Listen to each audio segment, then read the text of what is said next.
you can make French fries without deep frying them, I'm going to show you how.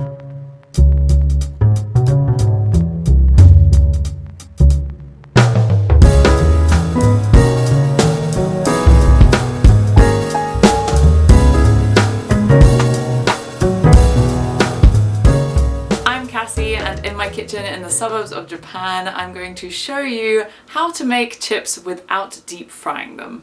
And sorry, I am British. When I say chips, I do mean French fries. I'll probably be going back and forth between calling them chips and French fries, so I'm sorry about that. So basically what we're going to be doing is we're going to cover those potato slices in potato starch, and it's going to make them nice and crisp on the outside and still quite soft and fluffy on the inside. And this way we only need 3 tablespoons of oil instead of a full pot of oil. I'm not sure that this is actually any easier or less time consuming than deep frying them, but there are a couple of reasons that you might want to do this. One of those reasons is, of course, if you have never deep fried before and you're still kind of cautious and don't want to take that jump just yet. This way we're only using 3 tablespoons of oil, it's just a normal kind of frying technique. And another reason is that they actually keep really well because we're kind of almost giving them a batter, then it's going to stay crisp even when you put them in the fridge. But you do need to cook them for about 10 minutes in the frying pan. So in terms of time constraints, it's not really that different, but it's just a different way of making them and a different process. I'm also going to show you how to make a simple tartar sauce inspired dip. So let's take a look at what we need to make these French fries and that dip. So basically all we really need for these French fries is potatoes and potato starch. So for my potatoes I have these, which are kind of the biggest and flouriest ones that I could find in the supermarket.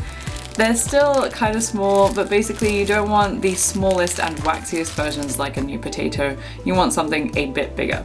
And then I just have some potato starch. This is just any brand of potato starch will do. And this is pretty common in Japan, but if you can't find potato starch, you can use cornstarch or flour instead. But I do think that potato starch has a certain quality of crunch to it that other types of flour or cornstarch don't have. And at the end, I'll be using my favorite pink salt, which is just a slightly milder salt. But when we soak our potatoes, I will also be using some table salt.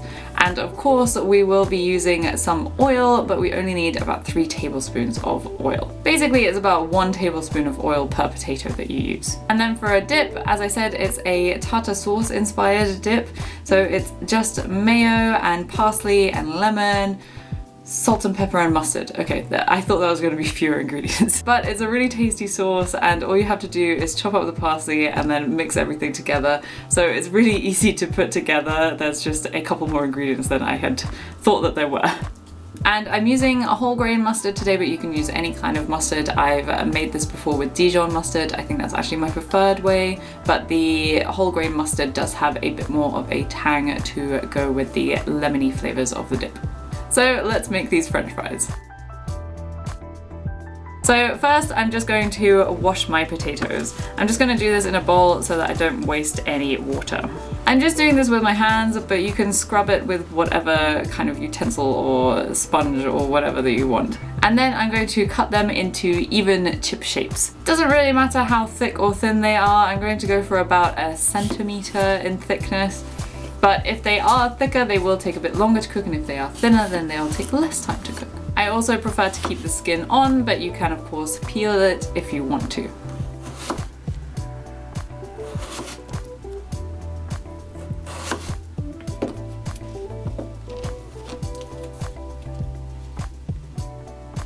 So once we've chopped these, then we're going to put them into some cold water with some salt. And basically what this is going to do is it's going to draw out the potato starch, which is kind of funny because we are going to cover them in potato starch afterwards. But basically it makes them a bit softer and it should make them a little bit crispier. So just leave those soaking for 10 minutes. And this is where I use the table salt instead of the pink salt. So now my potatoes have been patiently waiting for 10 minutes. We're going to roughly dry them with a tea towel. They don't need to be completely bone dry because then you might find that the potato starch doesn't stick to them anyway, but they should be pretty dry.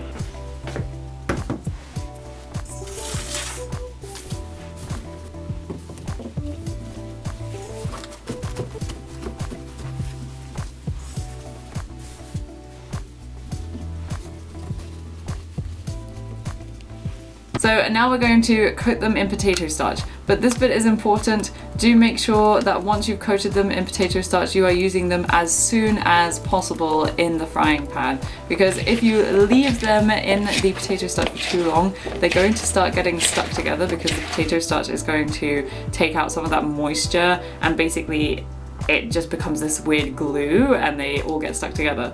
And so I did this first and they all got stuck together and I was really frustrated. It is fine if you do it that way, then you can just keep jiggling them about whilst you're cooking them and they will come apart, they will separate. They look absolutely fine afterwards, but it's just a very frustrating process during to be like trying to get them to come apart all the time. So now we're just putting them straight into this pan.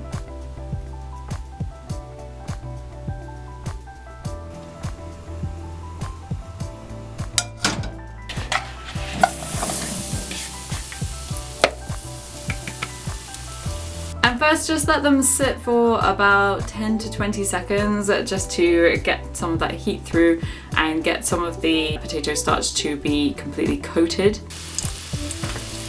And then we're just going to flip them. And whilst we're cooking this, then we're just going to flip occasionally, make sure they're not getting stuck together and make sure that they're getting browned on all sides. This is a little bit of a boring process. It does take about 7 to 10 minutes and I've usually found that it takes about 10 minutes. So you are just kind of standing here waiting for them when you really want your chips, and you just have to wait until they've got a bit brown at the edges.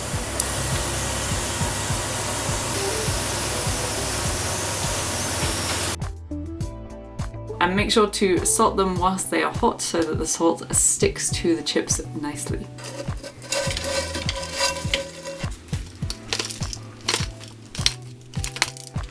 But now that these are done, let's quickly make that dipping sauce.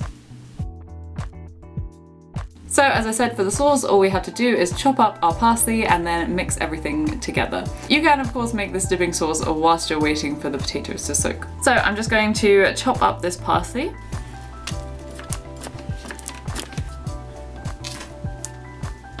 So let's just add all of the dip ingredients together.